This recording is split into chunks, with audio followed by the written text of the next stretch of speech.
Hey guys, welcome back. So today we're going to be talking about this versus this. And so basically what we're going to be doing is I want to show you for the MTH DCS system, especially for those that either don't have the system and are thinking about getting it, or they're currently using the remote and are wondering if the app is any better, the difference between the two, and more going to focus on the app today, its advantages and even some disadvantages as opposed to the handheld remote. As we all know, MTH is releasing a new TIU unit called the WTIU, which has the Wi-Fi built into it. But one of the restrictions of that new unit is that you can no longer use the remote with that unit unless you want to use a cord and actually tether it. Otherwise, you're going to be using the app. Now, I actually do like the app that MTH has developed for their system, and I like it for a bunch of different reasons we'll go over. So maybe some things that you'll see today will convince you maybe to try the app if you haven't before, because it actually works really well and there's a lot of advantages to it. It can be easier to use and faster doing certain things than the remote. Both pieces actually it can do the same things, so it's not like one has a big advantage over the other as far as its functionality. It's just that the way you use it and how it operates can be easier, I think, in the app than the actual handheld remote. So that's what we're going to be doing today, so let's jump into it so we can check it out. Alright, so we're going to use our H3 engine here as our demo, sort of, but in the remote right here, right now, I've already had this one programmed into the remote, okay? So for those familiar with it, we're not going to go over the remote today, that's for another video, but for those sort of familiar with the remote, you have some basic buttons down here like startup, smoke on and off, engine sounds on and off, volume controls, things like that, direction button, whistle or horn, the bell, and of course then the engine control, which you can control with the thumb wheel as one of your things. And then you have all these little soft keys at the top here. Now the soft keys are the things that I really don't like about the remote the most, because for each soft key there's a little abbreviation, 3-digit code that goes with it, and you have to memorize all those codes to know which is which. Now some of the codes, for instance, all start with S, mean sounds. And like there's sound SO1, SO3, SO2, whatever it may be, and you get some of them you will learn and remember, and then others will be, you won't know what they are per engine because they change. So sound 1 on this engine may not be sound 1 on the next engine. And so you kind of don't really have a way to know what they mean, because this is all you can display in this particular display. Alright, and that's the basics of the remote, but they are hard buttons that you can just hold in your hand. You kind of memorize where the whistle button is and stuff like that, so it's very easy to hit without even looking at the remote. Okay. Now what we're going to do today is we're going to look at the Wi-Fi app and see how much different it is than a remote as far as controlling the trains, but not only that, the initial setup as far as, you know, what do I do with soft keys and all the different types of things on here. So right now, for instance, on my H3, my soft keys, I've only got like a sound 1 right here, and if I go to the next screen, I got 2 whistle or 3 crossing sounds right here, and then there's another one I think on this screen, but you don't kind of know what some of these I do know what they are, I remember, and then other ones like S1, SO2, the ones that have the numbers, I don't know what they are until I actually hit them, and I probably won't remember it, you know, a month later when I'm running the engine again, of which one is which, okay? And we'll show you in the app how that's much different, and how you can do different things inside the app to make it much easier to control things like sounds and things like that. So that's what we're going to do. But like if I start this engine up right here on the track, oops, got to turn on the power.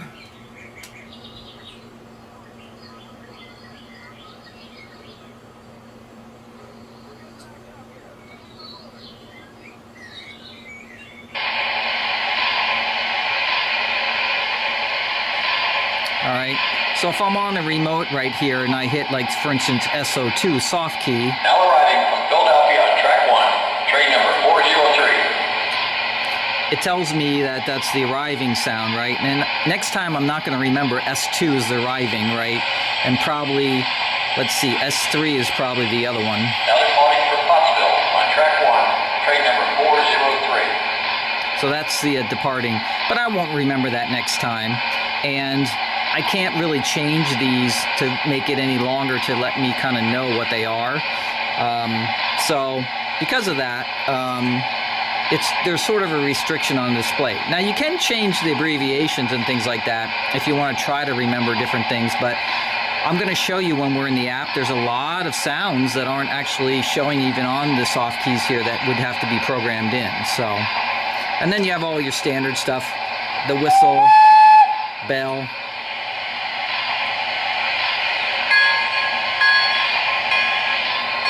So all those different types of things on here, and then your basic controls. So I'm going to show you now how we program into the Wi-Fi and the difference between this and the remote. All right, so hopefully this is going to come out clear and everybody can see everything, but you open up your Wi-Fi app, right, and then you do Run My Trains. So you're just going to tap it right there. It's going to bring you to the engine screen. Okay, so the engine screen has a pretty cool layout on it. It's pretty easy. There's a pull down here for the horn or the whistle. There's the bell icon. You can see the direction arrows on the bottom here. You got a speedometer right here in the middle, which can be controlled by either dragging it or tapping the minus and plus to make it go up and down, just as if you were using the thumb wheel. And then if you pull up the screen a little bit, then you have some of the other, like what would be the main buttons on the remote, like turning on and off the headlight, turning on and off smoke, turning on and off engine sounds, rear and forward couplers, and then the same two like sort of toggle buttons that are on the remote for labor and drift, boost and brake, passenger freight sounds, Doppler, and Protocast. And then you have an overall volume button on the bottom right here.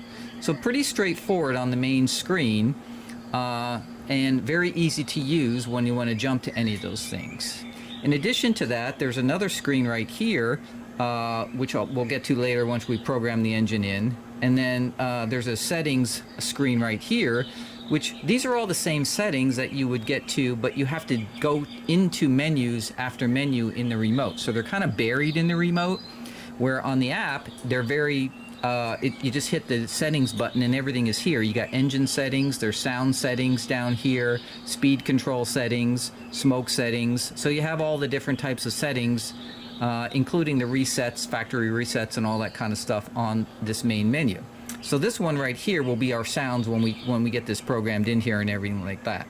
Okay, and then the other thing you have on the main screen here is at the top here a little drop down for your engines, and this will show you all your inactive engines that are not on the track right now. And then this is also will show your active engines, and then also where you add an engine. So in our particular case, we're going to do add engine. We're going to add an MTH engine. Okay, and it's going to then start searching the track and see if it can find the engine, and there it is. So it found Pennsylvania H3 number 1187, which is our train. Now, what's nice about this is if you don't like that particular name, you can actually just change it. So if you go to the edit right here, sorry, not right there. If you go to the edit menu when you're on the main screen right here, you can actually delete very easily by hitting the delete.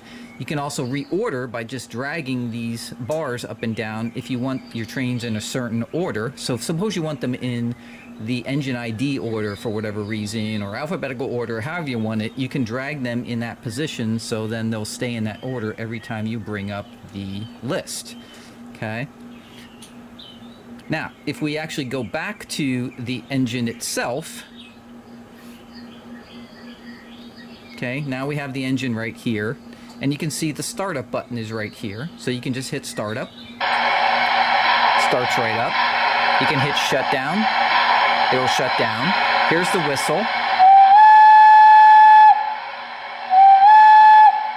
bell,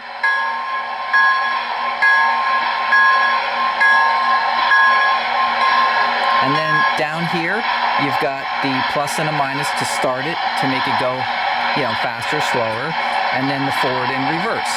And then down here, you got you can see smoke is on because it's darkened right now. So is headlight. Already. Here's the rear coupler, front coupler, right? Same thing with the rear coupler. Okay. And then you have the same thing with boost and PFA, right? If you want to do PFA, you can announce activate. All right, from Philadelphia on track 1, train number 403. Okay.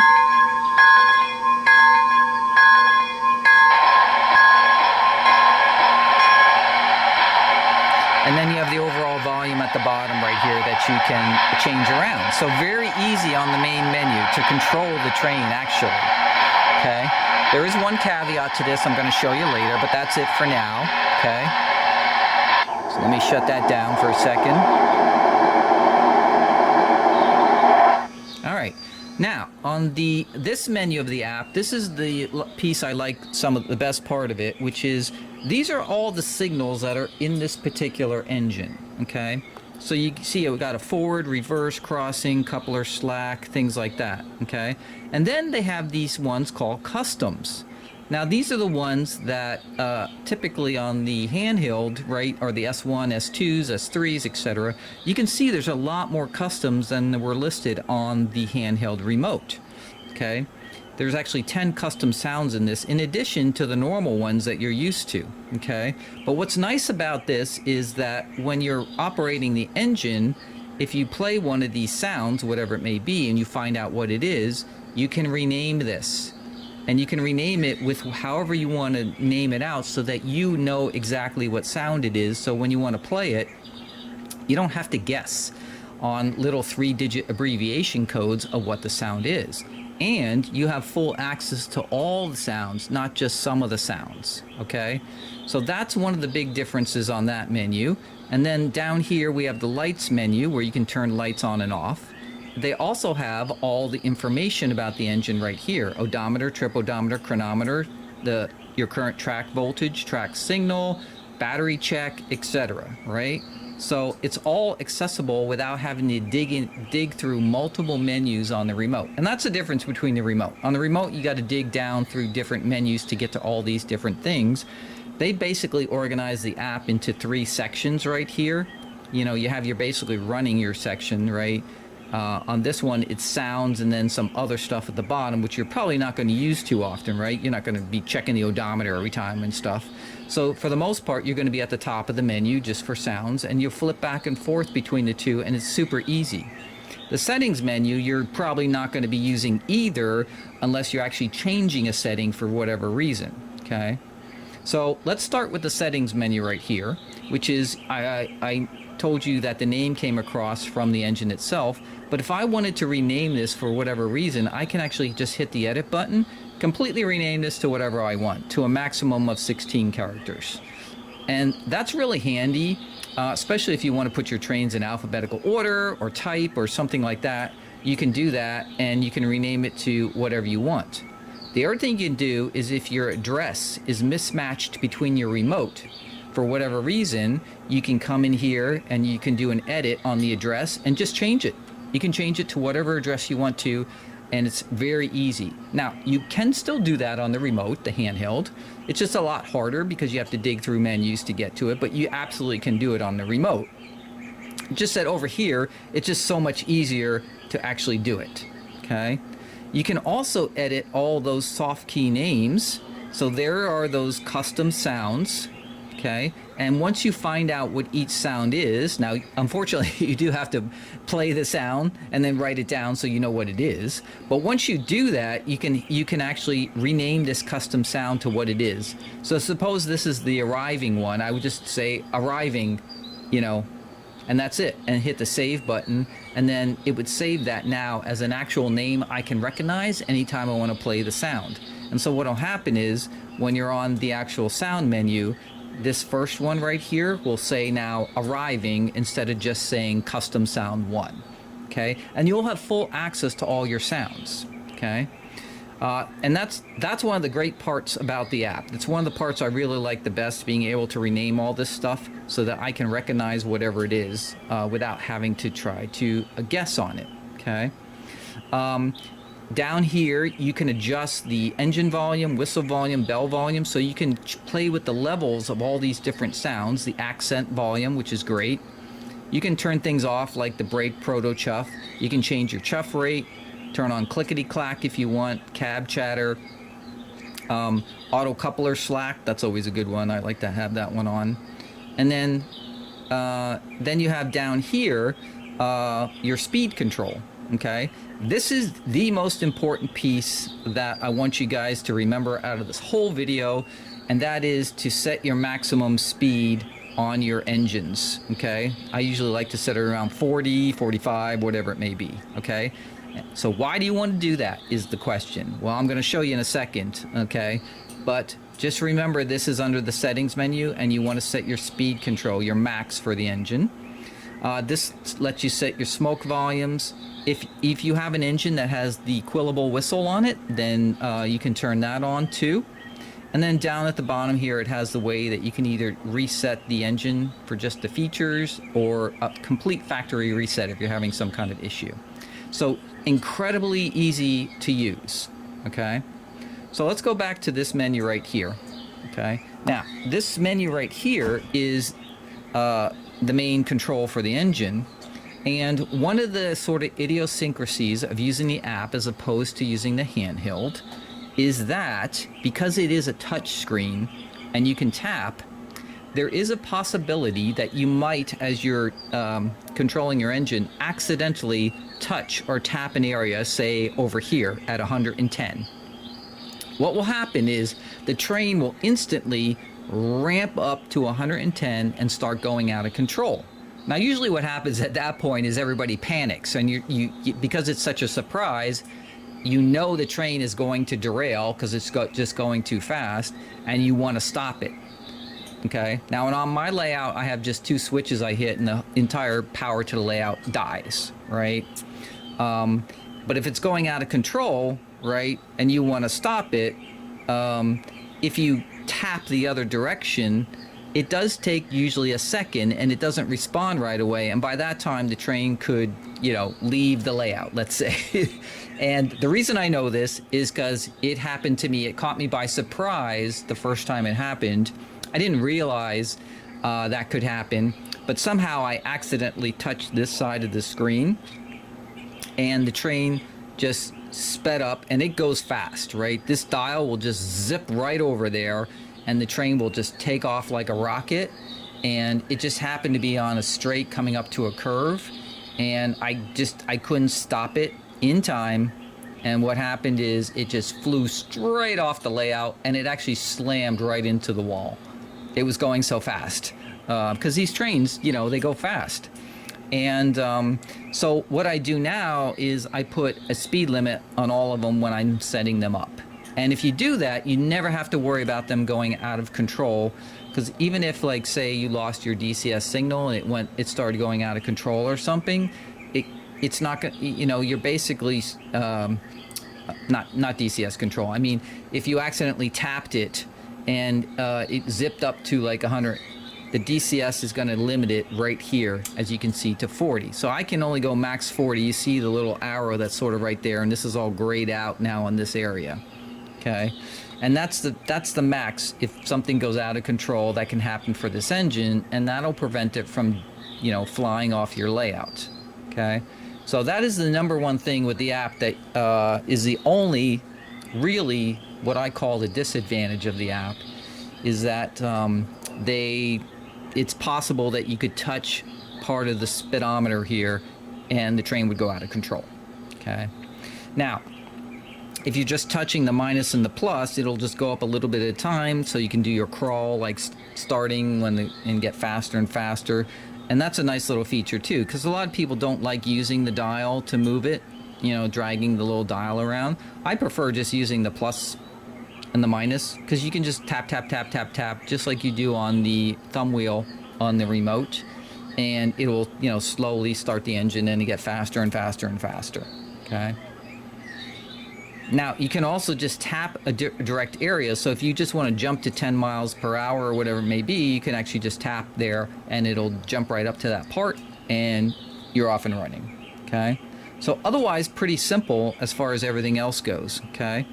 And then there is on the engine itself a way to program in the advanced settings, which I'll show you, if you want to, and you have to override it because by default it's off, to have the emergency stop on here. And then it would act like the remote with the emergency stop, okay? And then this little refresh at the top here, if you have more engines that you're putting on the track, you don't have to close the app or anything. You just hit the little refresh, and it's like the read button on the remote, and it'll just read it, and that's pretty much it, okay? So let's go to the sound menu here. And let's go down to our custom one and see what this is. Okay, it's a single toot. All right, so what we're gonna do is we're gonna go over to settings, okay? And then we're gonna go to soft key, custom sound 1, and we're just gonna call it single. Oops.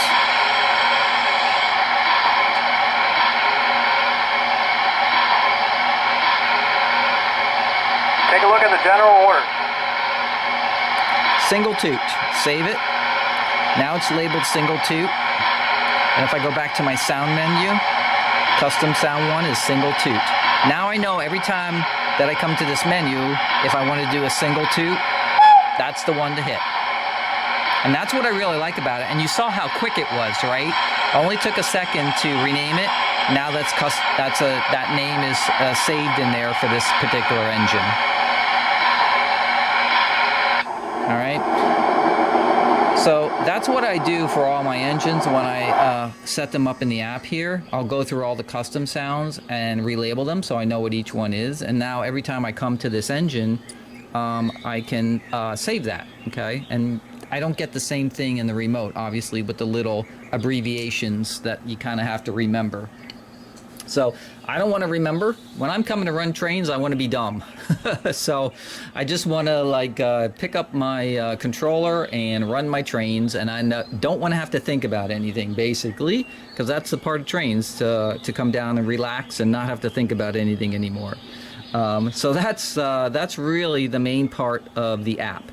So if you look at the bottom here on the app, it has some different things at the bottom here as far as menu items. This is engine, this is track, this is switches, accessories. So what these are for is if you have the accessory IU unit that you're attaching to your TIU and you're controlling your whole railroad in addition to the engines, right? You're controlling switches, you're controlling accessories, you know, all that kind of stuff with your app. So you do have all those down there. I don't use any of that stuff. For me, it's just the engines, okay? That's pretty much it, but it is an option, and it's at the bottom of the menu here, right at the bottom, right down here, okay? And then the other thing is on the app, there's a more choice right here, and they have a whole menu of other things right here where you can do advanced features. If you started with the basic app and you want to upgrade, you can, to get all these different features down here. But if you don't need these features, you don't need the whole upgraded app. There's app settings, news, search, catalog, videos. Those aren't as relevant anymore since MTH is kind of pared down. They don't really have a lot of stuff on there, but it goes out to the internet basically. Same thing for shop, MTH, newsletter, sign up, and then user manuals. So your main thing that you're interested in here is app settings and advanced features. So for the app settings, this is for app support, right? If you need help with something, general info, it'll tell you what you're connected to. In this case, I'm connected to the WIU right here, as you see, not DCX Explorer. You can reset the app, it tells you your version and things like that. So that's basic stuff you don't really go into too much. The advanced features, this is a section you do want to go into for a couple different reasons, because inside this feature, in this section right here, there's a couple of things. You have the record and playback features, which are just part of the this particular part of the DCS system, where you can record sessions and things like that. So that's still all there. But the main thing I want you to know about is this one called import export. And so why is this one important? Well, the reason is because, as you know, with apps or anything like that, sometimes you have to reinstall them. They go buggy if there's a bug, and then you get a new one or whatever it may be. And if you have to take it off and put it back on, you're going to lose all those custom settings I was just talking about, where you went in and you actually edited the names and went through all that with the custom sounds. They'll be lost when you come back. Your engines will be gone, right? You'll have to re-import all your engines and go through all that setup again. So what's great about this is you can do an export, okay? It says export complete, and then you could hit the share button. And then what you can do is you can send it to a text message, you can send it to an email, whatever you want to send it to, okay? You can actually just send it to a file on the file right here on the phone, right? However you want to do it. But basically what happens there is now you've got your file with all your settings saved in it. And then after you get your new app installed, right, you can actually go back to this menu, do an import, and then you open that file. It'll be an attachment. So what I usually do is I email it to myself, and then I open the email, and I just, on the email, if you just open the attachment, it opens the app automatically and imports it right in. And then you're back to where you were. So I do the same thing on my legacy system. I always have a backup of the base, because the base stores all the stuff on the legacy system. And on this system, it's very easy. You saw it took 1 second to export, and it basically takes 1 second to import at the same time. So this is under the advanced features on the bottom here on the lower right. And that's one that after you add a new engine in, I always export my file, and I keep a copy of it. So I'll email it to myself. I'll keep it on my laptop or PC. You can also just keep it in a text message to yourself right here on the phone, however you want to do it. But once you do that, you have all your settings, and you never have to worry about having to re-enter all that information all over again. So that's a really nice feature of the app. A lot easier than on the remote, which now that I think about it, I don't think I've ever even done anything with the remote where I saved anything or whatever like that. And usually I have to redo the whole thing on the remote, so it's kind of it's more of a pain. Okay. They also have a recover engines right here, so you can recover engines from a particular TIU if necessary. And then we got some system settings here, and this is the one where you see by default it says hide the emergency stop button. The reason they do that by default is because it is an app, right?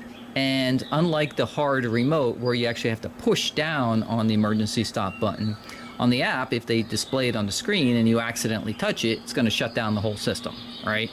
So what they do is by default, they have it turned off, or not off, but just hidden.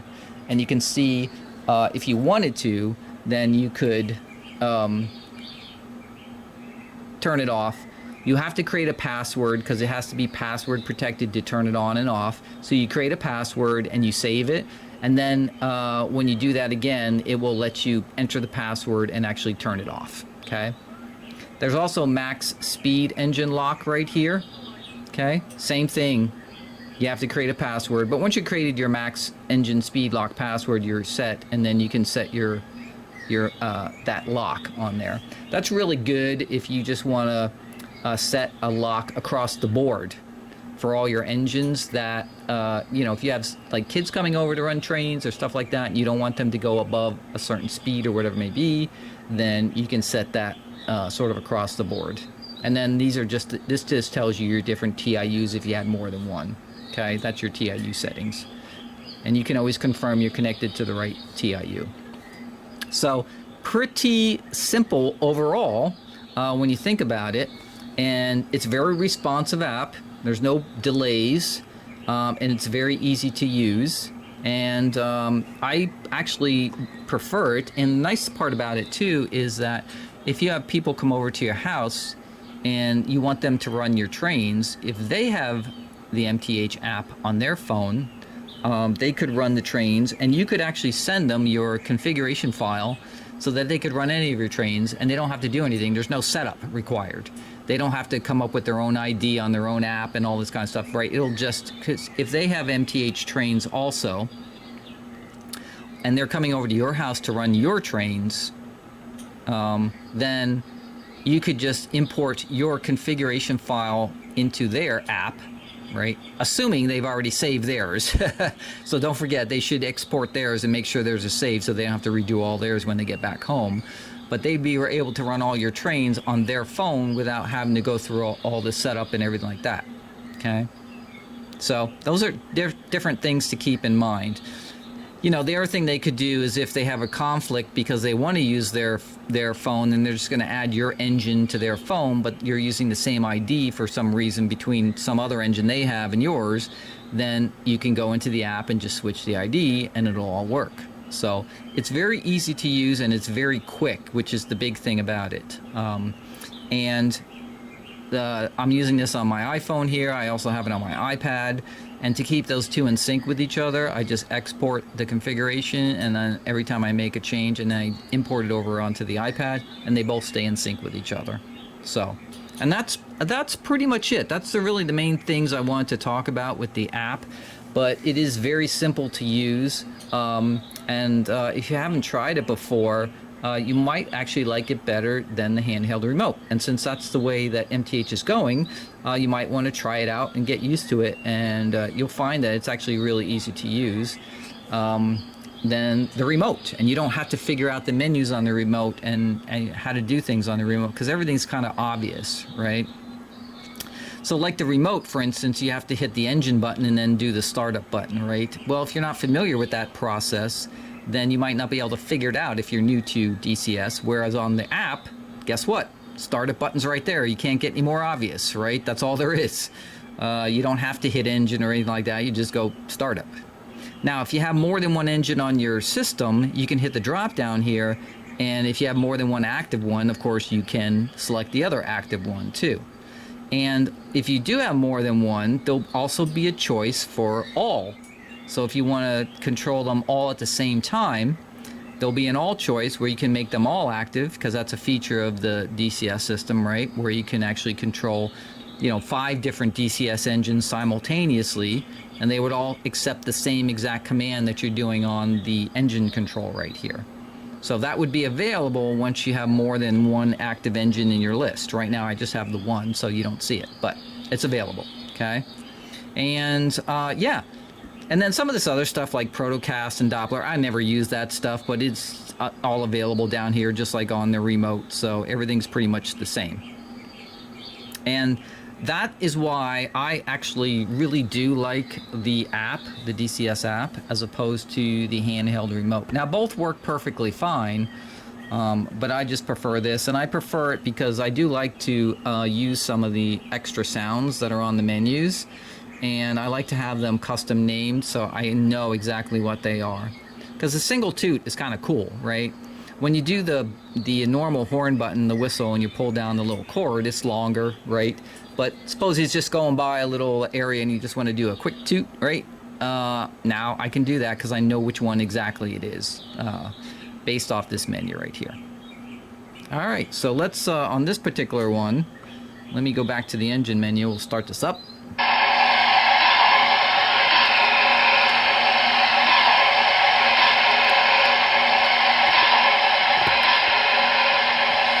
So I'm just going to tap the plus sign right here, just one little tap, right? And then as you'll see, it'll start moving really slow, right? And you can just tap it once. Every time you tap it, it gets a little bit faster. If I want to jump it up, I can just tap to like 20.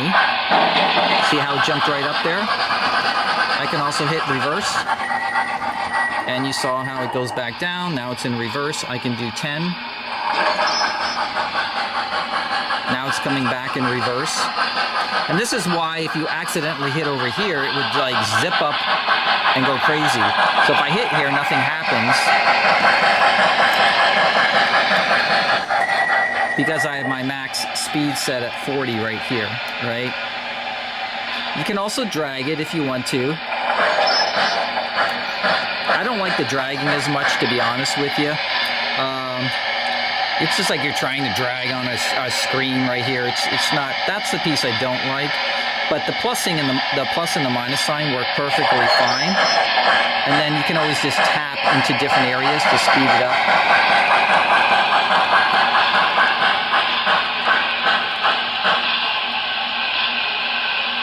And by the way, if you just want the train to stop, so let me go reverse here real quick and back this up.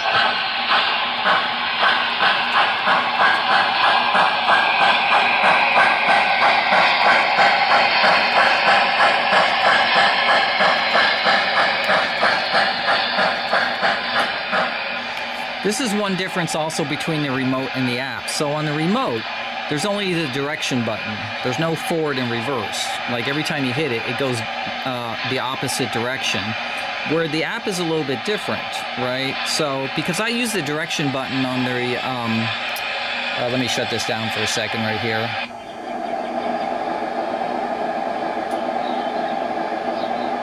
All right, so I don't have to scream over the video. But basically, on the remote, right, I'll use the direction button to stop the train. It's because it's easier rather than like trying to get the thumb wheel all the way down and stuff like that, right? Because that thumb wheel is kind of a pain, just because you got to do so many rolls to get it to stop, right? If I do the direction button on the hard remote, then what happens is it'll slow the train down, squeal the brakes, and stop. The problem is then you have to hit the direction button again if you want to keep going in the same direction. That's different than the app. So on the app, if I'm going in the forward direction, let me start this up again.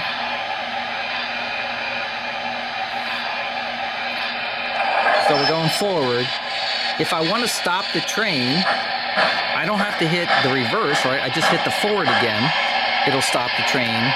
But now it's in the same direction as it was before. Okay, so it doesn't change direction, and that's the difference between this and a remote, where every time you hit the direction button, you're going to go in the reverse direction, and you have to remember to hit the direction button again so you can flip it back to the same direction you were going. That you don't have to do on the remote because they actually have two separate buttons for forward and reverse, which you don't have on the handheld remote.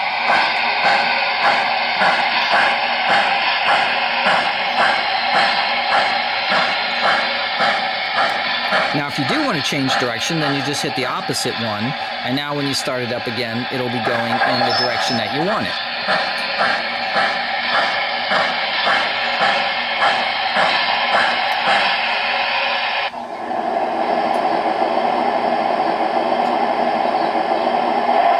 And that's one of the reasons I do like it, okay?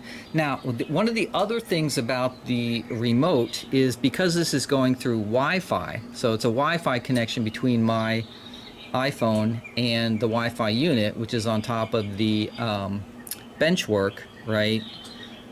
I don't have the sort of line of sight direction issue that you can have with the TIU when you're using the remote, because the remote is not Wi-Fi, it's an RF signal.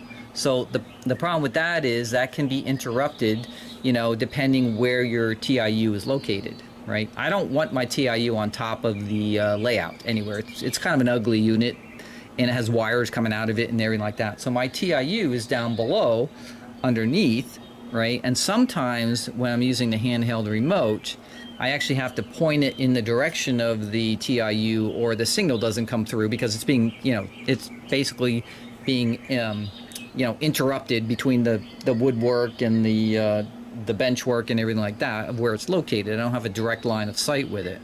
This is much different because this is using a Wi-Fi signal, which doesn't have to worry about that, and this will always get to the WIU, the Wi-Fi unit, and receive the signal. So you saw when I was doing it, everything was responsive right away. There's no delays. It immediately responds to it, and I never have to hit something twice to make it work, which I've had that happen on the remote. It doesn't happen too often, but depending where I'm standing in the room, especially if I'm on a far corner away from the TIU, I can lose line of sight, and then it doesn't quite work as well. So, you know, that's one of the main things. Okay, and yeah, so that's pretty much it. And then I think that was all I wanted to cover. Oh, it does have the build lash up on the bottom here, so if you're doing lash ups with MTH engines too, you can actually build those. So all the same things, but everything is readily available right on the screens in just those very simple 3 different sections, right? And for the most part, you're going to be staying in these 3 sections, and actually the most part you're going to be just staying in 2, bouncing back and forth between those 2, and that's probably it. All these other ones, like the advanced section and everything, are kind of one-time settings that you set up, and that's, you know, you're pretty much finished with it. So, and that is the MTH Wi-Fi app. If you haven't used it before, or you were thinking about maybe expanding your handheld into Wi-Fi also, then yeah, it's a great app, and it works fantastic, and it's much easier to use, and even when you're trying to do maintenance, like name things and everything, it's just a lot easier.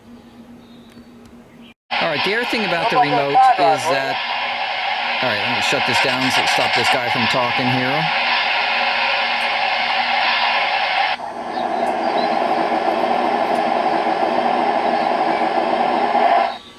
The other thing about the remote is obviously your phone is very bright. It's got a lot of colors in it, right? This has sort of the old school green, lime green background with black text on it.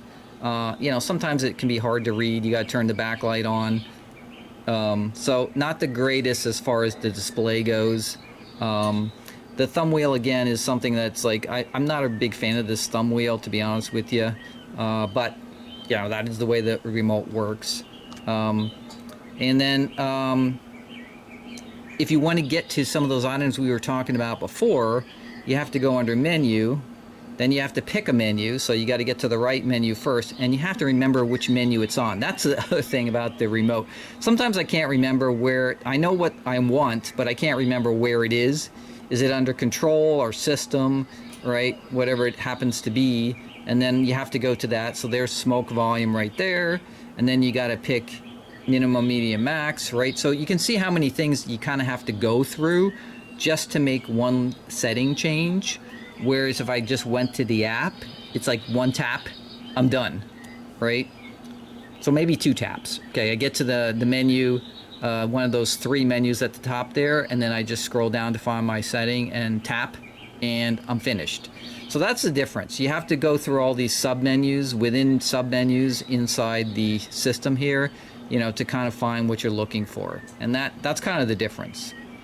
Like engine setup is under system, so, and then you have to go back. So the remote works perfectly fine, don't get me wrong, but it is, in my personal opinion, easier to use the app. And this is actually bigger and heavier, right? If you're walking around with this. Obviously, the batteries are in the back here that you have to replace when they die, so your phone will last a lot longer, you know, if it's fully charged and everything.